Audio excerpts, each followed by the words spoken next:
नमस्कार, तपाईँ सम्पूर्णमा हार्दिक स्वागत गर्दछु। आज म मेरो आफ्नै रचना तथा मेरो आफ्नै वाचनमा रहेको एक दर्दनाक प्रेम कथा यहाँहरूमाझ प्रस्तुत गर्न गइरहेको छु। यो कथा सुनिसकेपछि तपाईँले आफ्नो प्रतिक्रिया व्यक्त गर्न नभुल्नुहोला है त। अब तपाईँलाई सुनाउँदैछु यो प्रेम कथा।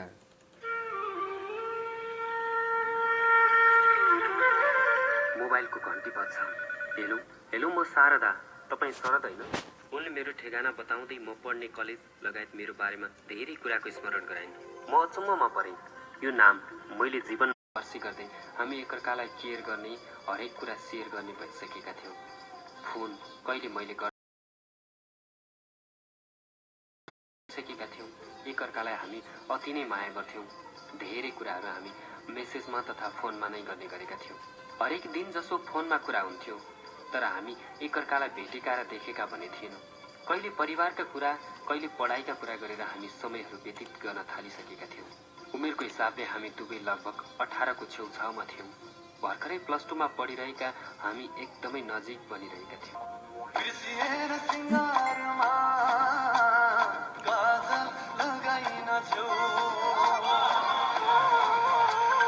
प्रतिदिन समयको गतिसँगै अझ घनिष्ठ र प्रगाढ बन्दै थियो।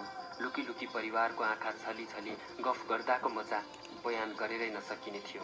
खै नदेखेकै मान्छेप्रति पनि किन यति धेरै माया लाग्दो हो? सधैँ मलाई यही कुरा अचम्म लाग्थ्यो। कहिलेकाहीँ रमाइलो कुरा गरेर एकअर्काको पीर मर्का समेत भुलाउन पाउँदा हामी साँच्चै सहारा भएका थियौँ एकअर्काको। बिहान कलेज जाँदा बाटोमा तथा कलेजबाट छुटेपछि बाटोमा घन्टौँ कुराकानी हुने गर्थ्यो हाम्रो। उनीसँग नबोलेको दिन तथा उनले फोन नगरेको र नउठाएको दिन मलाई समय कटाउन महाभारत पर्थ्यो। कहिलेकाहीँ केही विषयमा मनमुटाव हुँदा अब म मर्छु भन्दै उनले फोन काट्थिन्। त्यति बेला हातमा न कुनै काम नै हुन्थ्यो, न भोक प्यास न निन्द्राको हुन्थेँ म। छिट्टै रिसाउने तथा सानै कुरामा पनि धेरै खुसी हुने उनको त्यो बानी मलाई आदत परिसकेको थियो। म पनि सानै कुरामा रिसाउने र चाँडै नै रिस मरेर अधिक खुसी हुने मान्छे। मेरा बानीहरू उनलाई एकदमै मन पर्थ्यो। मिठो बोल्थिन् उनी हर वखत।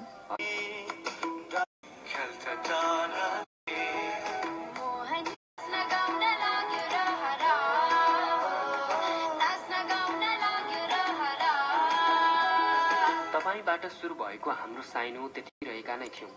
मैले लेखेका कविता, गजल र गीतहरू उनलाई असाध्यै उनलाई गीत, कविता, गजल सुनाउने गर्थेँ। मेरो जीवनको लक्ष्य उनलाई सुनाउँथे।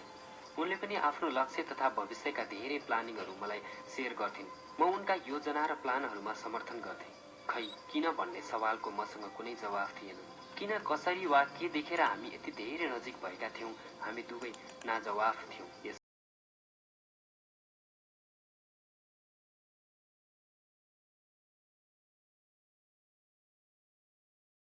भविष्यका सुन्दर सपनाहरू हामीले सजाउन थालिसकेका थियौँ। घर परिवारमा भन्ने र नमानेमा भागेर भए पनि हामी आफ्नो सपना साकार बनाउने कुरामा प्रतिबद्ध थियौँ। हामीले छुट्टै संसार सजाउन थालिसकेका थियौँ। संयोगले हामी भेट्ने अठोटमा पुग्दै मङ्सिरको एकादशीको जात्राको अवसर पारेर भेट्न सफल भइयो। नभेट्दै झाँगिएको हाम्रो माया भेटेपछि अझ विश्वासिलो र मजबुत बन्न पुग्यो। केही बेर सँगै बसेर कुराकानी गरेर एकअर्काको फोटो साटासाट गरी हामी आफ्नो बाटो त्यति धेरै आफ्नै काममा व्यस्त रहन थाल्यौँ। आफूलाई बढी सताइनु वा धेरै गर्दा घर जान पाइरहेको थिइनँ।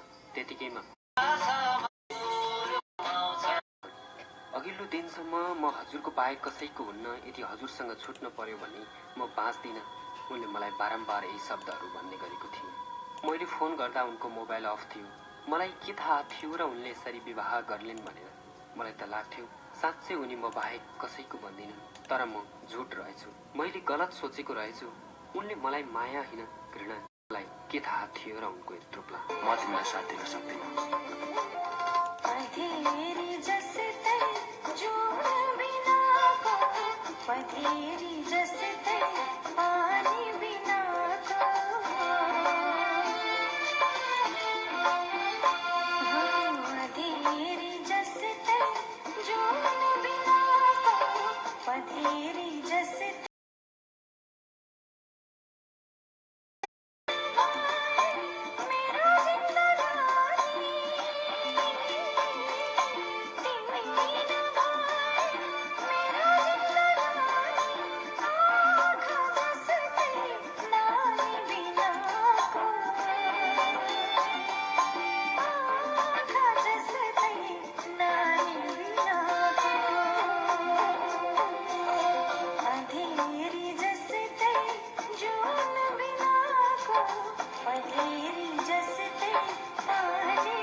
एक वचन त सोध्न सक्थिन् नि, मलाई माग्न आएको छ, म के गरौँ भनेर। के बाउआमाले जबरजस्ती गरेर पठाउला नि त आफ्नी छोरी? के उसको कुरा नसुन्ला न आफ्ना आफन्तले? यदि उनको मनमा म प्रति माया थियो भने उनले जस्तो सुकै बन्धन पनि तोड्न सक्थिन्। तर हाँसी खुसी अर्कैसँग गइन्। के थियो म प्रतिको माया थियो त? पक्कै थिएन। के उनले बाचा पुरा गरिन् त? पक्कै पनि गरिनन्। कस्तो रहेछ यो सिन्दुर? मैले माया गरेको मेरो मायालाई अर्कैले लिएर गयो। कति अभागी रहेछु म बिना एक पल पनि नबाच्ने भनेकी उनी दशैंको फुलपातीको दिन पराईको डोली चढेर गइन्। धेरै पछि मैले एक कान दुई कान मैदान गर्दै सबै कुरा थाहा पाएँ। केही समय असहज बित्यो, तर बिस्तारै सम्हालिए र उनलाई भुल्न विवश भए। कति रुनु, रुँदा रुँदा अब त आँसु पनि झर्न छोडिसक्यो। तिमीलाई के थाहा, मैले तिमीलाई कति माया गर्छु भनेर? मलाई पनि थाहा थिएन तिमीले अरूको सिद्धी भएर जान्छौ भन्ने। कसरी सक्यो? अब मलाई पनि मारेर जाऊ।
पात्र, घटना, परिवेशमा मेल खान गएमा संयोग मात्र हुनेछ।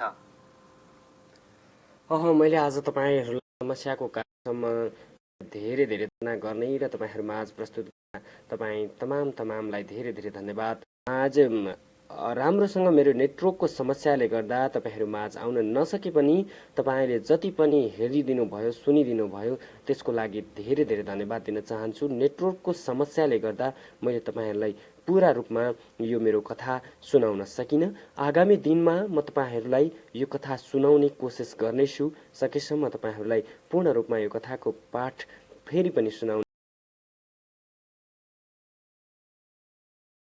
स्तुतिबाट म सन्तोष सहयात्री तपाई माझ बिदा हुन्छु। हवस् त, तपाईको आजको दिन शुभ बितोस्। शुभरात्रि सबैमा, सबैको जय होस्। जय देश। नमस्कार।